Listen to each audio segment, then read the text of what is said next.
Welcome back. So this unit links directly to the previous unit, which introduced the basic concepts for motivational interviewing.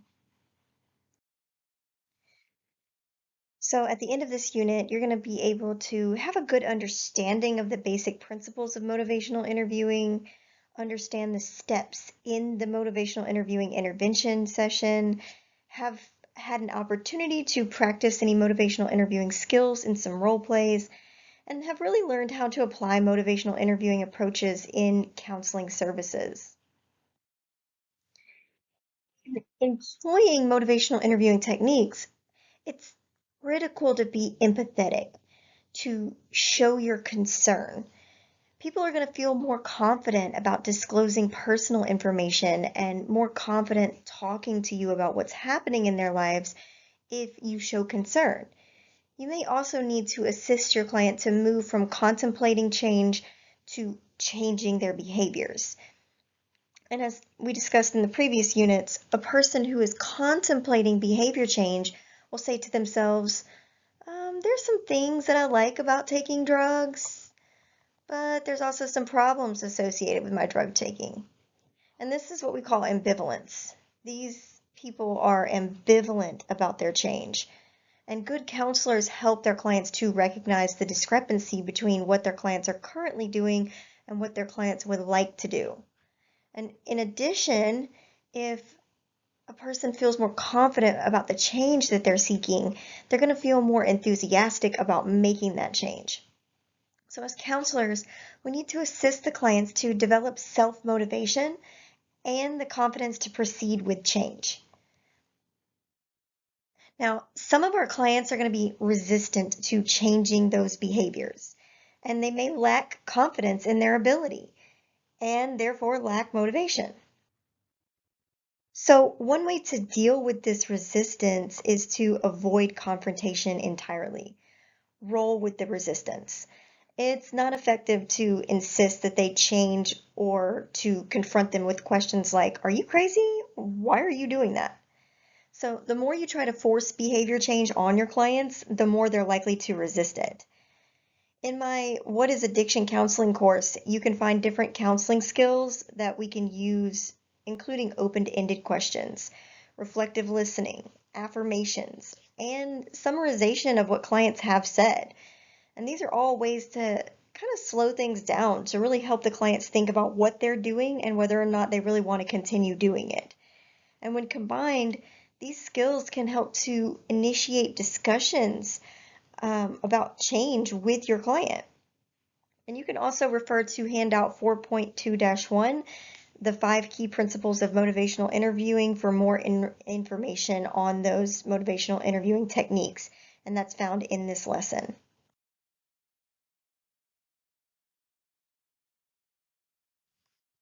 So there's 4 main steps in using motivational interviewing techniques. The first is to obviously assess the client. Comprehensive client assessment is going to be discussed in the course called Key Drug Addiction Counseling Skills and Techniques. But usually a thorough assessment is not completed in one counseling session, but it's an ongoing process.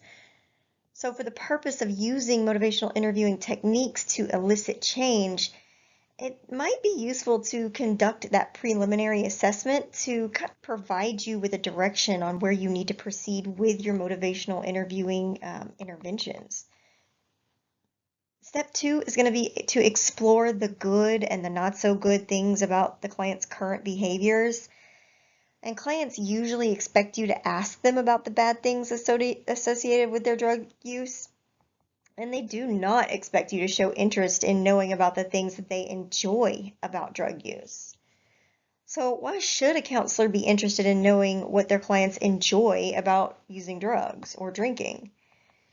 So it's going to be important to really encourage the clients to begin communicating between their mouths and their brains so that they can hear the things that they like and the things that they don't like. And it's going to help you to understand whether they are pre-contemplators or contemplators or in the action phase. And it's going to also help you to understand what's important to them and what's not important. The things that your client identifies as benefits from drug use will be those focal points of your interview later on. So we're going to kind of do a role play, and you're going to start to see why. So right now, what I want you to do is I want you to write down any behavior that you have that isn't necessarily the best way to do things. This could be your eating habits, your exercise routine, smoking, drinking, procrastination, time management, whatever. I want you to write down the good and the not so good things about that behavior. And if you need an example, you can go to handout 4.2-1. This is the example of a counseling session on exploring those good and not so good things about that behavior. So maybe their sleeping habit, staying up late. And there's also a sample table of the good things and the not so good things about substance use in handout 4.2-4. So take about 5 minutes and write down that problem behavior that you have and the good things and the not so good things about that behavior. So before launching into a motivational interview, it's going to help to really conduct that brief client assessment. And in assessing your client, you're going to need to establish a good rapport at the outset. Show empathy during the assessment. Take a drug use history, which means getting an idea of what kinds of drugs the client takes and how much they use on any given day. And then provide feedback on the assessment in an objective manner. And I'm going to discuss how to take a drug and alcohol assessment in more detail in a later course. So once you've taken a history of your client's substance use, the next step is to really explore the things that they like about taking drugs or drinking. So the questions in this slide are some examples of some ways that you can approach this exploration. And it's not uncommon for people to kind of be surprised with these questions and maybe a little bit reluctant to provide some insight into the things that they enjoy about their drug use. Maybe they're concerned or confused by your motivation, but it's important to discuss these benefits as they're going to be the starting points for future interventions in your motivational interviewing. So after summarizing the benefits from your discussion, you want to ask if there's any other benefits, just to kind of ensure that nothing was missed. And you may also want to rank each of the benefits from the client's perspective. Don't, assume that when something is mentioned first, it's the most important.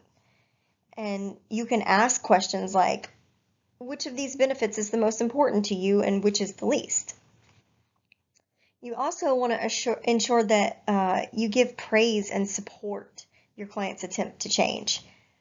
Providing acknowledgement and thanking the client for coming and considering change, that's an important first step, and it's going to help encourage your client to feel more confident about those changes that they're trying to make. These are some sample questions that you can use to explore the not so good things about drug use with your client, just like you did with the benefits. So be sure to develop a ranking of these from like least to most significant. So there's an example of a 5-minute counseling session with feedback and exploration of the pros and the cons of heroin use in handout 4.2-5. This is going to be important to summarize after each step. And this is going to help you to be sure that you've said, or that you've understood your client correctly. And it's also going to enable your client to affirm what they've said. And it might help you to take some brief notes during the process and then use those notes to summarize what's been said. Summarization can also help clients to really sort out and indicate which things are most important to them. Also, remember to ensure that your summary gives emphasis to the things that your client finds the most important.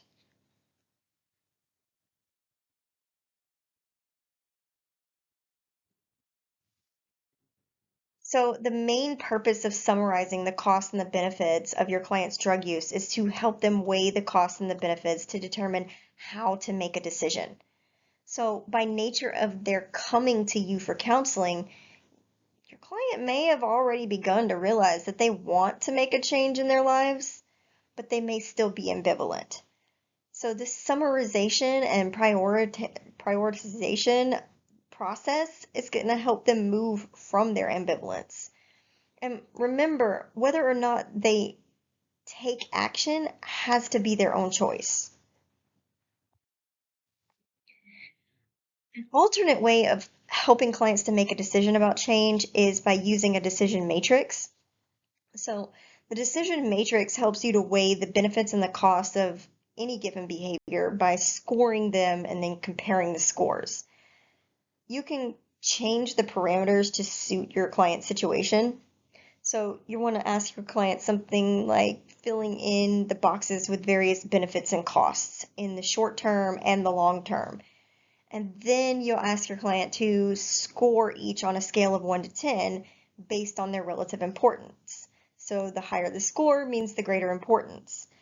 And if the score for the benefits of change is higher than the cost of change, your client will hopefully recognize that changing their behavior might be ideal for them. But if the score for the cost is higher, then that may mean that your client is not willing to make a change at this time.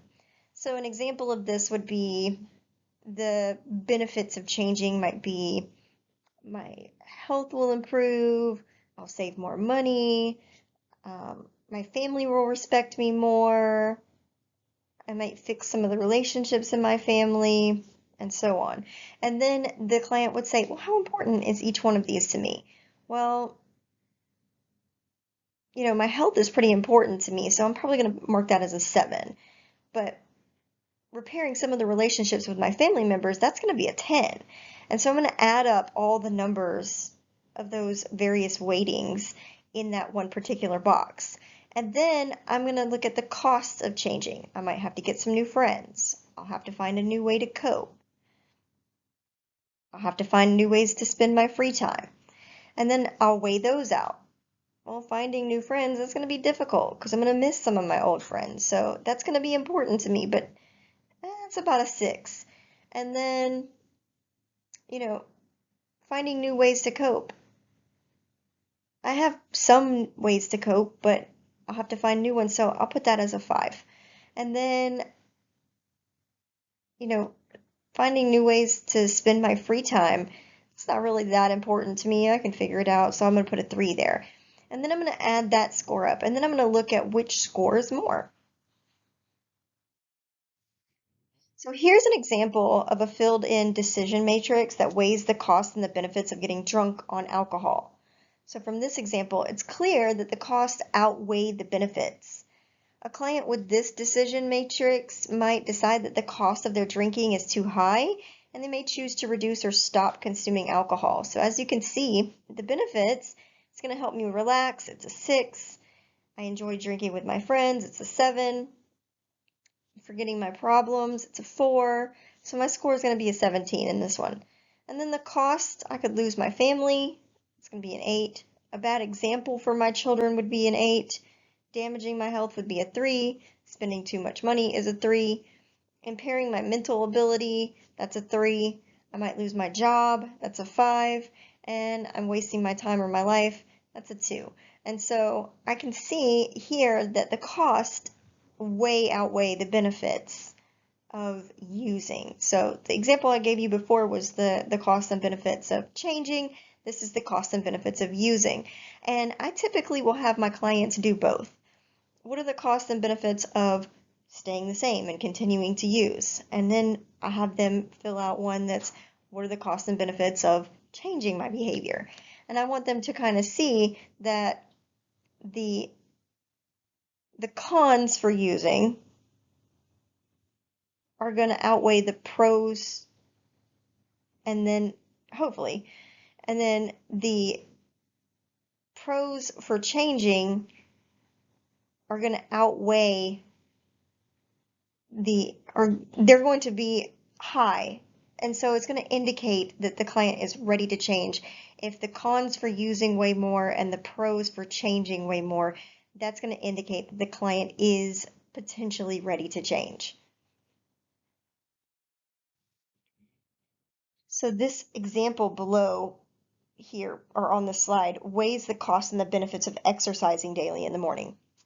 So in this example, the scores show that the desired behavior, which is exercising daily in the morning, is more beneficial than not exercising. And so while thinking about these issues alone, it might not be effective for your client to make changes, but putting their thoughts down on paper might be.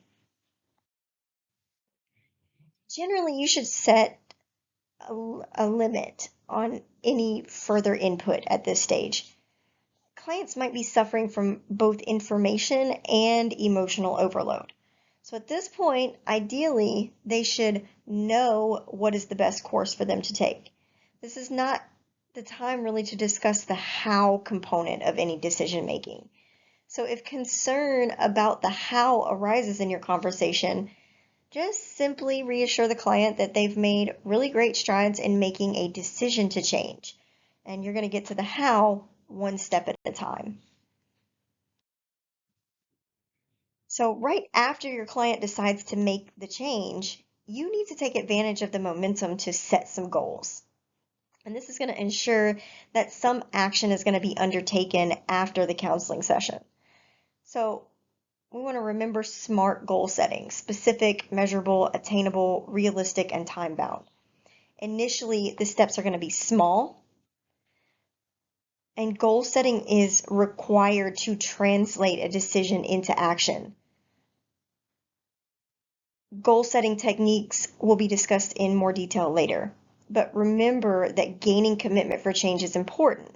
The greater the confidence, the more likely your client's going to follow through. Sometimes it's going to help for clients to be able to really visualize where they stand in terms of making a change. So here you can see the readiness ruler. This is just a simple way to find out how important the client thinks it is to reduce their substance use. And we call it the readiness ruler. So this is just a scale with graduations from 1 to 10, where 1 is not at all ready and 10 is extremely ready. So clients can be asked to rate how important it is for them to change their substance use. You might ask, how ready are you to cut down or stop using? On a scale of 1 to 10, where 1 is not at all ready and 10 is extremely ready, how would you rate yourself? The readiness ruler can be used at the beginning of a counseling session to help gauge the client's stage of change, or it can be used during the intervention as a way of encouraging the client to talk about reasons for change. Then we can also use the confidence ruler. This is the same sort of scale, and it can be used to assess how confident a client is that they're able to cut down or to stop their substance use. The confidence ruler can be used with clients who have indicated that, it's important for them to make a change, or it can be used as a hypothetical question to really encourage your client to talk about how they would go about making that change. So you might ask something like, how confident are you that you can cut down or stop your substance use if you decided to do it? Like on a scale of 1 to 10, where 1 is not at all confident and 10 is extremely confident, how would you rate yourself? It's not necessary to use the visual tool, but it could be helpful, especially with clients who have low literacy or innumeracy. For some clients, it may be enough to describe the scale using words. So having asked the scaling questions, if they answer 7 or below that, ask them about the things that may prevent them from taking that next step. Ask what would have to be different in order for them to make or take that action. And now would be a perfect time to stop and practice by completing the steps of motivational interviewing in a role play with a partner. So I want you to take about 10 minutes to complete these steps of motivational interviewing by role playing a session with a partner and using these particular tools.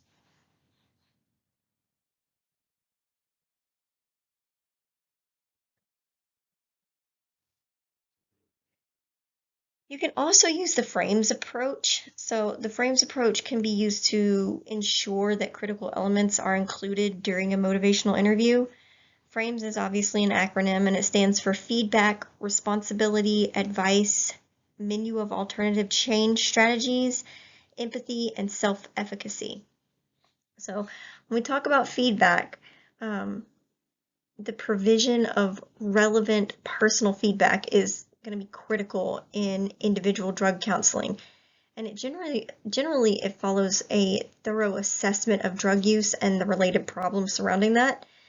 So feedback can include information about the person's drug use, about their problems, information about personal risks that are associated with their current drug use patterns, and also general information about substance-related risks and harms. And if the client's problems are likely related to their substance use, it's going to be important to inform the client about this potential link as part of the feedback session. And in providing feedback, you might compare the client's substance use and their associated problems to other people who have had similar experiences. Responsibility. It's going to be important for clients to really acknowledge that they're responsible for making their own decisions about their own behaviors and that they can make choices about their substance use. So as a counselor, you should provide messages like, what do you do with your substance use when it's up to you? And I could say something like, nobody can decide for you. And that's going to enable the client to retain personal control over their behavior and their associated consequences.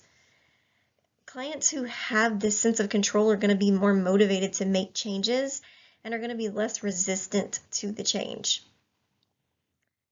When we talk about advice, provision of clear advice regarding the harm associated with continued drug use is going to be fundamental in effective counseling. Clients are often unaware that their current pattern of substance use is going to lead to health issues or other problems or make existing problems worse. So providing that clear advice that cutting down or stopping substance use is going to reduce their risk of future problems is going to increase their awareness of personal risk and probably provide some reasons to change or at least to consider changing their behaviors. And the decision matrix can be a helpful tool for this particular element. The menu of alternative change options.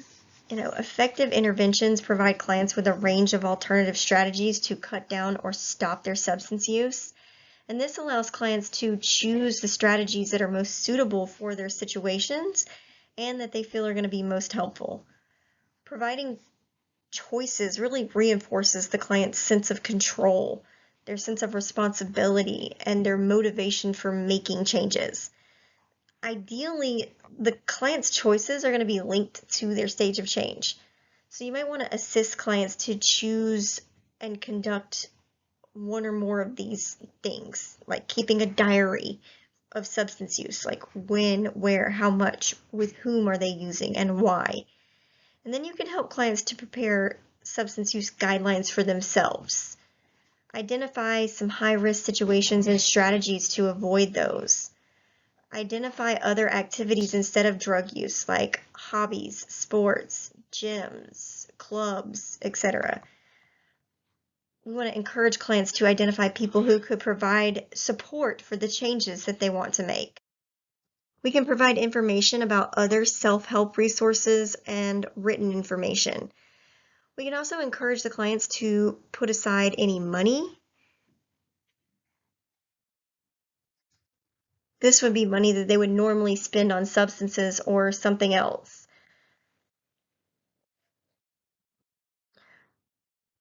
When we refer to empathy, this would be some effective interventions we could employ, like warm, reflective, empathetic, and an understanding approach.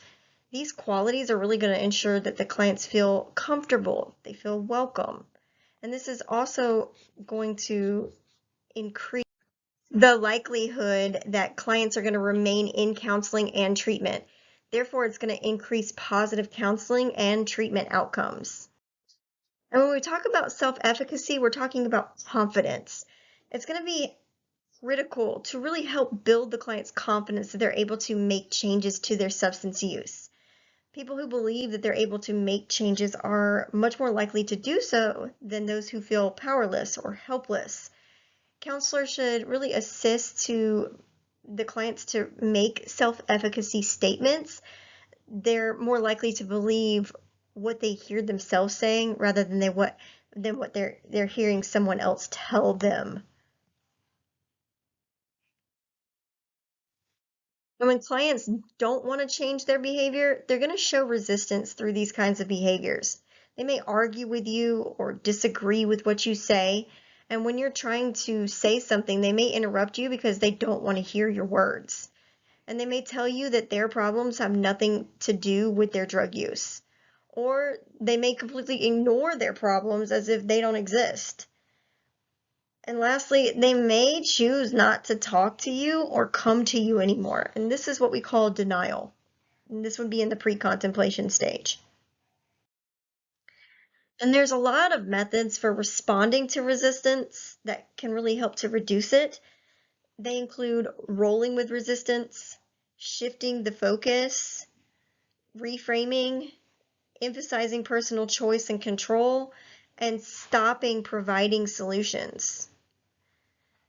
So rolling with resistance, this is one of the counseling skills that I discuss in my What is Drug Addiction Counseling course.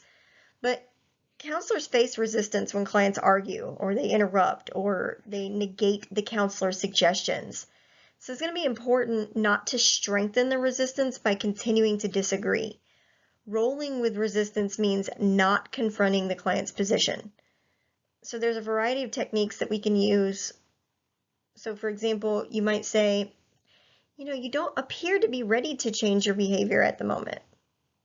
And this simply just reflects the client's point of view. A double-sided reflection involves acknowledging the client has stated both sides of an ambivalent equation. So you might say, I can see that this might be confusing for you. On the one hand, you're concerned about your drug use, but on the other hand, you feel like you don't take any more drugs than your friends do, and they don't appear to be having problems. The purpose of rolling with resistance is to get them to consider new information and perspectives about their substance use. Shifting the focus really means just moving the focus of the discussion away from what's led to that roadblock to some sort of progress. This kind of detouring can really be a good way to address or at least postpone dissonance when you encounter a particularly difficult issue. So in order to shift the focus effectively, you need to first diffuse the initial concern and then direct attention to a more readily workable issue. Then we have reframing. This is just another way of dealing with resistant behavior. It's just reframing what the client is saying. So this approach, it acknowledges the validity of the person's opinions and it offers a new meaning of interpretation. Critical issues are recast and then viewed in a different light to make it easier to consider ways of changing behavior. And reframing is also another one of the skills that I discussed in What is Drug Addiction Counseling course that's available on the school's website. Then, emphasizing personal choice and control. Resistance sometimes arises from the phenomenon of psychological reactivity. And when people perceive that their freedom of choice is being threatened, they tend to react to that threatening loss, some sort of reaction to a threatening loss of choice. So one solution here is to assure the client of what is certainly true. In the end, the client determines what happens. So an early assurance of this kind can really diminish reactivity. So here's an example. The client might say, well, what if I tell you I like smoking and I don't want to quit? And the counselor might say something like, you're free to do as you please. It's your choice. I couldn't make that decision for you even if I wanted to. I'll often tell my clients, I'm never going to try to make you do anything. I can't make you do anything, just like you can't make me do anything or anyone else. So the decision is ultimately yours. And then the last one is stop providing solutions. If you've tried a variety of methods to reduce resistance, but they've been to no avail, then you need to stop providing solutions.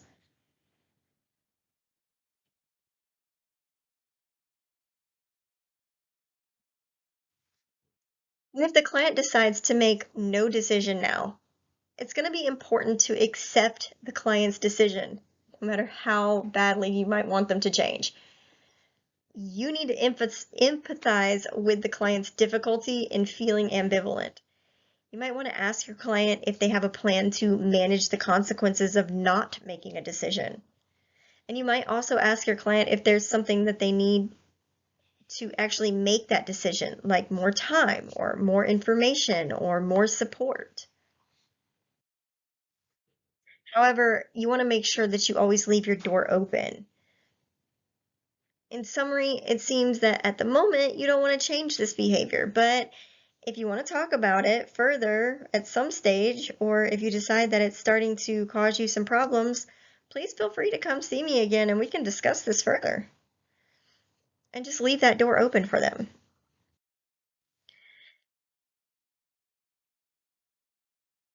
So, in conclusion, the considerations and limitations of motivational interviewing, you know, while the effectiveness of motivational interviewing has been studied widely in a number of different populations and has been found to be one of the most effective approaches to treating addiction, there are limitations that have to be considered.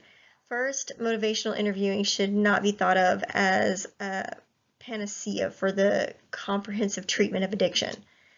Instead, motivational interviewing represents a focused response to ambivalence, and it may be an appropriate initial strategy. And because MI is primarily intended to work through ambivalence, the use of its many techniques may serve to impede or frustrate an already motivated client who is ready to engage in the change process. In these cases, motivational interviewing should only be used to address issues of ambivalence should they occur. And like any clinical skill, proficient use of motivational interviewing is going to require far more than just simply reading through these guidelines.